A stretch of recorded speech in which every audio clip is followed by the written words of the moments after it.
আসসালামু আলাইকুম রহমতুল্লাহ। আবার সেই কিশোরগঞ্জ নিকলি হাওর থেকে আমি গাজী মোহাম্মদ সোহরাব হুসাইন। আজকেও আমি দেখাবো এত সুন্দর একটা লোকেশনের আমাদের ঘাটে আমাদের ট্রলারটা থামিয়েছিল। চমৎকার লোকেশন, চমৎকার জায়গা। আসলে আমরা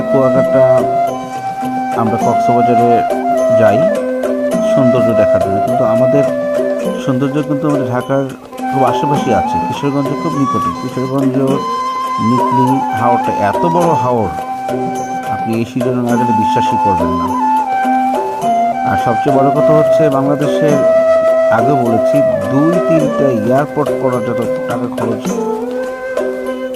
খরচ করতে যা লাগে, সেটা এখানে এখানে খরচ করে ফেলেছে অলরেডি। সেনাবাহিনীর একটা বিরাট পূর্ণাঙ্গ ক্যাম্প।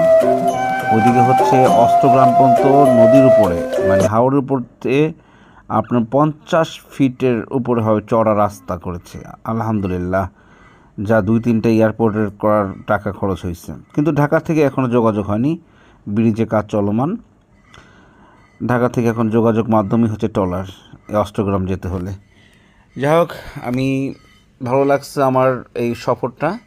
আপনারা যারা একসাথে 20 জন 30 জন যাবেন, ওখানে থাকার ব্যবস্থা আছে, বা ওখানে ট্রলারে ঘুরলে আপনারা দিনে দিনে আসতে পারবেন।